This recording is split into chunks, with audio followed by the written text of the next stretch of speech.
your brain, you're in the nerds domain. Come on in, it's about to begin. Hi, everybody, and welcome to Nerds Domain Podcast. I'm Matt, and today I'm joined by Ed Douglas and Scott Penner from Flying Helmet Games, way out in Vancouver, Canada. Say hi, guys. Hello. Hi. And we're going to talk about Eon Altar, their new Kickstarter. It's a tabletop game, a tabletop video game. Is that correct? Yeah, Eon Altar is it's a tabletop video game. We grew up playing tabletop games, board games, pen and paper, and as we got into the video game business, we got further and further away from just playing games face-to-face like we used to. So after 8-9 years doing big AAA business, and we looked at doing a studio of our own, that's where we went. We just decided to, invent the genre of tabletop video gaming, since we had access to tablets and smartphones that we could use to make an actual video game, high-tech video game with modern technology face-to-face. Okay. I'm sorry, go ahead. No, didn't say anything. Oh, okay. That might have been my echo. That happens. Let's get into a couple of questions. Each of these are both of you can answer. Number one, in the pending zombie apocalypse, what is your weapon of choice? I think I'm going to have to go with just a regular bow. I've done a little bit of archery, and I'd like to. I think having something nice and silent is probably the best choice. Crossbow would be good too. Yeah. Yeah. Oh yeah. Crossbow. Yeah, I think all right. That's my answer. Crossbow. Okay. And Ed? I think I might be standing behind Scott as my choice. I haven't done nearly enough preparation for this, so. You did hear the pending, right? Pending zombie apocalypse. You got to start playing. I think I can see them out. I'm on the 17th floor, so I think I can see them out my window already. Looking around. Yeah. I'm probably going to take a bat and a frying pan if I had to go in a hurry. Right. Okay. I'm not prepared. Shit, this is not turning out into a good podcast already. Oh no, this is the best kind. Now we know who to leave behind. See, we're set. So, second question. Given all of the sci-fi that you know, what planet do you most want to visit? What's the one from Star Trek, Beta Z? Is that where that fun video game comes from? Ryza? Ryza. That's the one I'm going to. So Ryza is I'm a huge Star Trek geek. I've been watching nothing but Deep Space Nine lately. So Ryza's a good one. I think Coruscant from Star Wars would be amazing. It's just a planet that's just full of a city, like endless opportunities. Nothing you couldn't do there. Okay. Right on. Yeah. All right. We'll go ahead and get into your project a little bit. So you've given us a little bit of your sales pitch, but tell us a little bit more about what you're doing with Eon Altar, and why do you have such a passion for this? So, Eon Altar is a video game that you play face-to-face.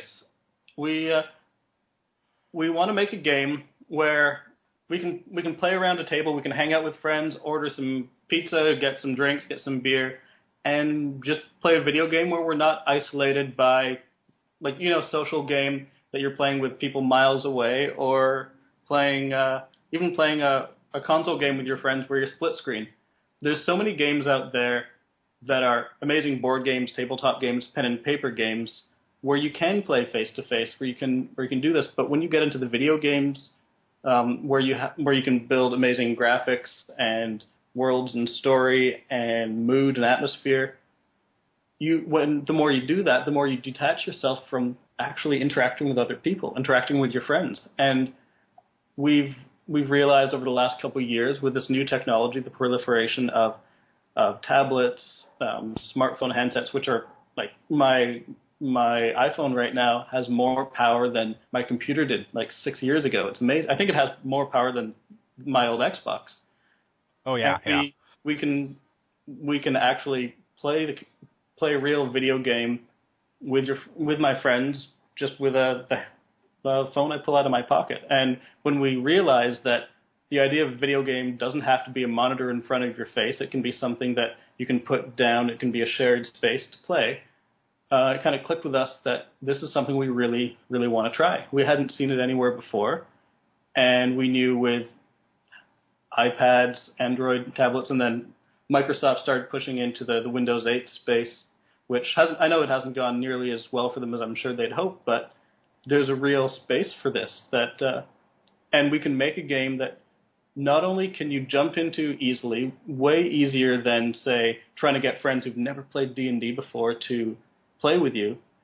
It can just be fun for all these people to, like the friends who normally wouldn't play a complex tabletop or a pen and paper game, to jump in and play like they would a video game. And that was a big part of why we wanted to do this. We wanted to make that Saturday night board game experience fun and easy and accessible to more people, more of our friends. And Scott? Okay. Yeah, and I mean, from my side, Lucas Reynolds and I, we're two of the other founders. We kind of played a lot of tabletop board games, pen and paper RPGs growing up, and it just kind of became something that we tried to do. And the older we got, the more difficult it was to play with our friends who may not have ever played those games before. We got girlfriends and wives who wanted to be a part of our world but really couldn't because the rule sets were too complex, and it took 5 hours just to make a character. It was really frustrating for them, and so basically we started. Eon Altar started as a pen and paper RPG, and we really just wanted to make it more accessible for the people that we like to hang out with, and that's kind of where the genesis of this idea came from, was that everybody has this technology already. Out of a group of 5 people, one person is likely to have a tablet or a PC that can play this game, and out of those 5 people, all of them are likely to have a handset sitting in their pocket that's capable of playing it. So it's kind of a no-brainer for us to say, let's try and use this technology to kind of reproduce that experience and make it easier for people to join.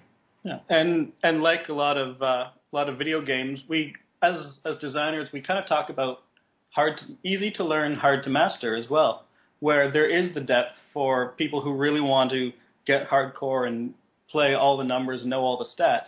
They can dive deep into that level as you would most RPG video games.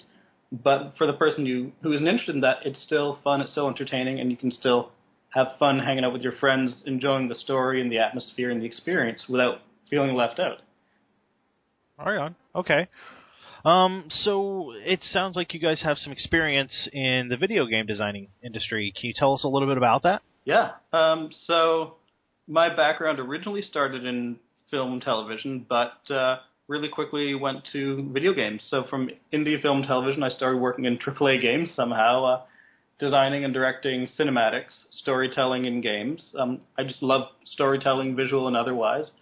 And I worked at Electronic Arts on the Need for Speed franchise for quite some time, which was a lot of fun, mostly because as a racing game telling story, we just got to play. We got to play with technology, got to play around on something that was parallel to the main game experience rather than being core to it. So it was a fun time to experiment with technology and see how far we could push, especially in the console generation shift.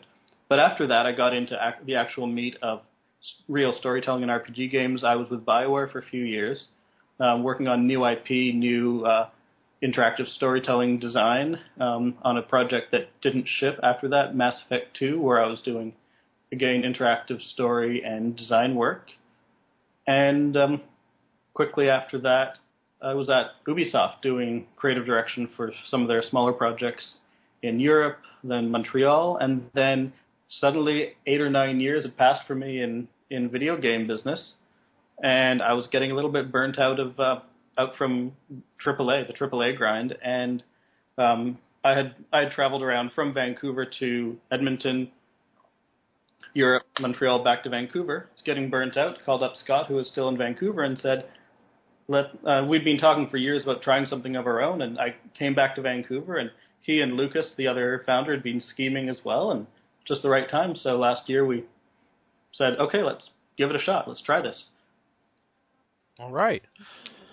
So, and you said, I'm sorry, Edward, you also have experience as well. I'm sorry. That was Edward. Yeah, so Hi. That was Edward. Scott. Hey. Scott, you also have. So I met Edward. I worked with Edward first at Electronic Arts, where I was working with him on cinematics, and I kind of stayed there a bit longer. I became a cinematic designer. Again, a really important part of my job is storytelling, and then working with the systems to basically take the game and be able to tell a story using the engine was kind of where my skill set evolved. Most recently, I worked for a company called United Front Games, where I did some cinematic design on Sleeping Dogs. But I've also done quite a bit of board game and pen and paper design, and that's kind of where we came up with this idea and decided to kind of move forward from that. Yeah, so the team's an interesting mix of people who have a lot of experience building large games, figuring out how to efficiently create a lot of complex, fun, interesting systems and designs, and then a group of passionate pen and paper designers who've been intersecting with games, games and AAA games, kind of all meshing together. It's one of the most unique teams I've ever been on. It's tons of fun. So it sounds like you guys are taking the RPG aspects and really putting them into a full-on video game. Yeah. Kind of like they've been trying to do for a while with some sort of online social game. Yeah, we looked early on at examples of board games that were turned into video games or like tablet games, which didn't interest us. We weren't looking at converting a board game into a video game representation. What we really ended up with is we realized we wanted to make a video game where the screen was just a shared space rather than being something in front of your face. And that the controllers were something that you interacted with, and you could have something private to keep or to share. And as we got deeper and deeper in design, we started out with endless board game prototypes, reams of cards and stats and giant flowcharts of character abilities that we played. Every level we would design, we build as a board game prototype first that plays basically like a pen and paper game. It's kind of a 6-to-1 ratio. If we have 6 hours of board game, we know it'll be 1 hour of video game, roughly. But when we got into the video game design, we had to throw out so many assumptions about video game rules that we knew. For example, there's no up and down on the main screen. So learning how best to present information to characters, where story comes up, how to orient story properly to like cinematics to the characters or players that it's relevant to, when you want something private on your own handset, when you want to share. Basically, it's a video game with 4 to 6 screens, and not everyone gets the same info at the same time. But the other really cool thing we found is you can hide things from other players, but it's all local. So whereas in an MMO, you have to curate the experience to a degree where you have to make sure players can't really be bastards to other players that much. Whereas in our game, generally, the best way to play this game is everyone's in a room together. And there's nothing we love more than laughing at friends being bastards to other friends when you're right there. They can all, you can try to do something about it. So we had an early playtest once where one guy, he's playing our battle mage Mirren, and one of her abilities early on was a fireball, and it had this kind of area of effect splash damage. And he looked at the ability and he said, "Well, if I use this against the monster, am I going to hurt my allies?" And we said, "Yes." And he said, "Well, what stops me from doing that?" And we said, "Nothing, except maybe they're your ride home." Right on. And okay. And so really quickly, everybody laughed, and we knew that's the kind of experience we want to go for. It's cooperative. The characters are all working together. The players are all working together. But because you're in the same space, you can give a little bit more emergent behavior to the players. Let them choose what they're going to do, and they hold themselves to it. Yeah, you don't have to babysit things like you would in an MMO design. You can let the players sort out so many difficulties between them, just like you would in any board game or pen and paper. And that is something new to me in video game design that I've barely ever seen. So that's been super exciting. We can trade between players. We don't put it in like an auction holding room. If Scott desperately needs help because he's made a poor decision, not that Scott ever would, he's a very good player, he can beg me for help, and I'll say, I'll help you, but only if you give me the item that I want. And then at the end, I help him, but he doesn't give it to me. That's for me to sort out with him. The game isn't going to try to help sort that out. The game promises to resolve nothing. It's up to the players to sort out those disputes. That's been a lot of fun. Okay. Those kind of designs. We also have a feature where at the end of combat, basically all of the loot that the monsters were holding on to or the battlefield was containing, it just kind of spills out onto the ground. And we're using multi-touch, so one of the things we discovered early on was that players could basically just reach in and grab the loot. And some players kind of started hesitantly and trying to figure out what each piece was and doled it out really democratically. But the more we play tested, the more we realized people just really like to race for it, grab as much loot as they can, and you end up with a lot of hand smacking, and that's the kind of experience we love. Okay. All right. Yeah. So it looks like the base game is $25. Is that right? Yeah. So our Kickstarter pledge, you get the base game at $25. And that'll. I'm sorry. Go ahead. When we release the game publicly, hopefully to significantly more people than will come in backing us on Kickstarter, we're going to be releasing episodically. So we're going to the adventure to the Eon Altar takes 9 episodes to get there. We want to have an adventure out every 4 to 6 weeks, and that adventure will have at least 3 play sessions in it. And when we talk about a play session, it's you sit down with your friends and you say, okay, we're in this level. There's various things we can do. Each we know it's a story, has a beginning, a middle, and an end, which will get us further along the campaign. You choose one of those. You have an idea. It'll be somewhere between, you know how long it'll be because it'll say it's 20 minutes or 40 minutes or 90 minutes.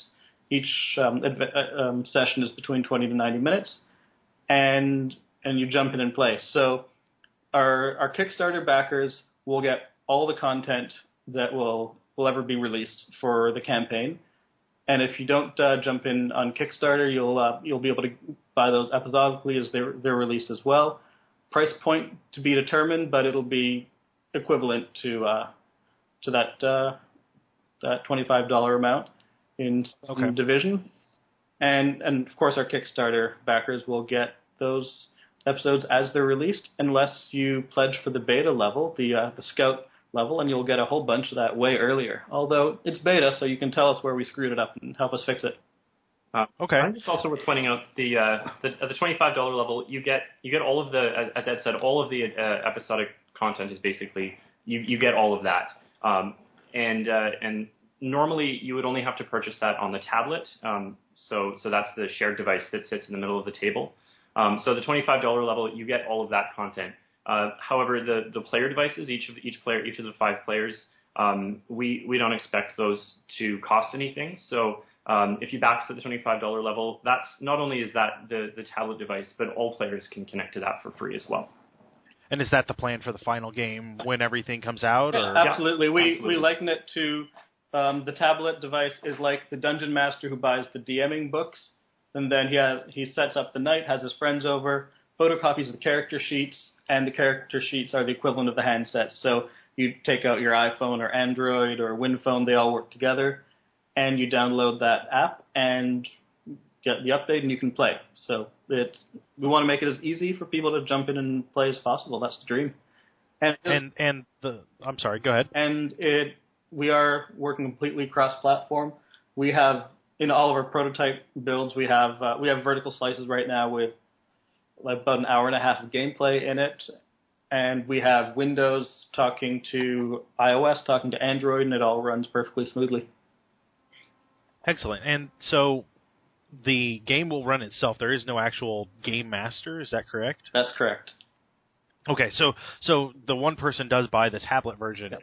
But they don't have to run anything. It'll run itself. Yeah, it's a video game. You play it like a pen and paper because you're all around the table, but after that, it's exactly like a video game, except you don't have a screen in front of your face.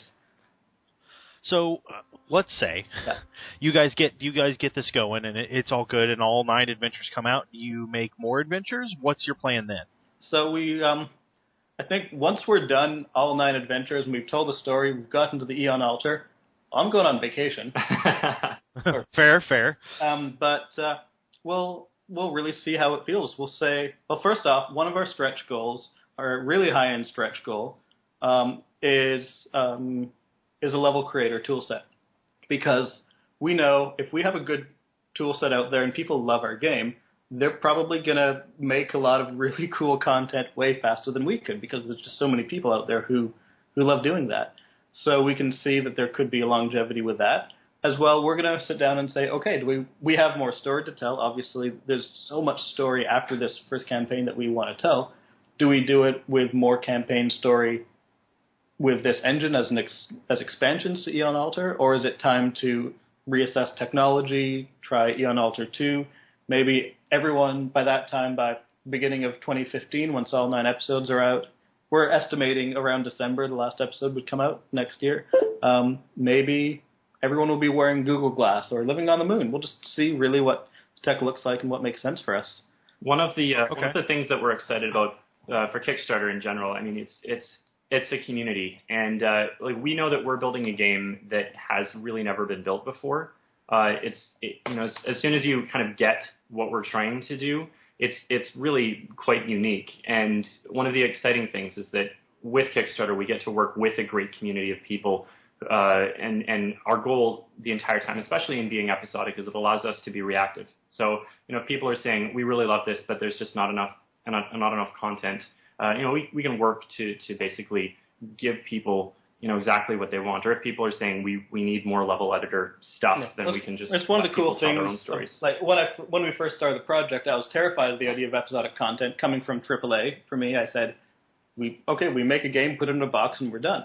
But doing it episodically, especially a game like this where people love getting involved in the content creation and telling stories, is as each episode evolves, we know what people are loving, what people are playing, when they'll tell us when we're making mistakes, and we can evolve that as we're telling the story, and just like you do on a TV show.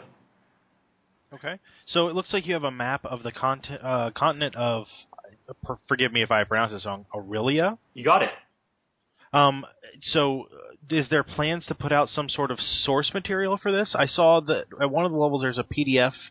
I think the level right above the full game also gives you a PDF with some background information, but will you be developing that more so that when you get that design engine out, the players can actually design stuff in your world? Yeah, absolutely. That's something that I'm excited for. I mean, if we open it up and we let people make their own content, they could make mods of whatever they really felt like, but we will absolutely aim to share more about our world, more about these characters, and give people the opportunity to explore within our world itself. The history of this project, like Scott said earlier, came from a pen and paper game that Scott, Lucas Reynolds, and another friend who's not with the team now, he's over at Microsoft actually, started inventing about 12, 13 years ago. So there's huge amounts of source material that has never been published, that when we said, let's make a video game, we just pulled a very narrow slice out of it and said, let's start with something simple. So when you see that world map, we're going to be exploring one small section of that, but speaking to a massive part of that world. And when we talk about future campaigns and future story, it'll start covering that whole world. What that looks like, I have no idea today. We want to tell this one story first and then see what happens. Well, and that's okay because there's so much room to expand. It looks like you guys are setting up for the potential for a lot more, and I like that. Yeah, and I was only tangentially involved in the IP creation over the years, so I'm constantly saying, hey, what about this idea? And then Luke and Scott will say, oh, we already invented that. We have all that covered. Here's 4 pages of wiki about it. Here's everything you ever need to know. And there's so much stuff that Luke, Scott, Joey Wiggs previously have written and built into this that we can use and exploit as we get further. But right now, yeah, we're just focused on telling this one story, really figuring out how to make this kind of game, or how to finish this game. We figured out really how it works in all of our prototypes over the last year, and now we're ready to finish it. So you are 5 days into your, 35 days or so? And you're right about 8%. Yeah. Just under 10. Yeah. So that's looking pretty good as far as I'm concerned. How do you guys feel about that? It feels like it's going a bit slow. We've seen campaigns move faster. We've seen campaigns move slower. We're working our butts off every day, just telling people about what we're doing. Whenever we talk to people, they seem so excited about what we're doing. So we're just trying to get the word out there, telling everyone we can. We know for video gamers, the next 2 weeks are pretty busy. I think there's a few. I think Microsoft and Sony might be doing something. I've heard rumors. So So Not a whole lot. no, just No. doing a little something. So, it's a busy time. So we're feeling okay, but we're just getting out there and talking about and telling people what we're doing.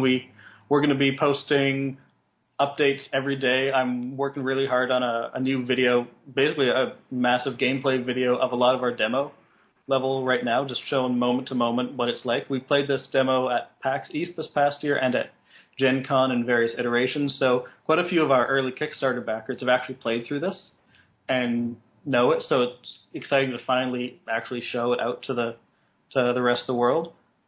Okay. And so we're going to have like that every day. Let's talk about Flying Helmet as a company. Yeah. You guys have this.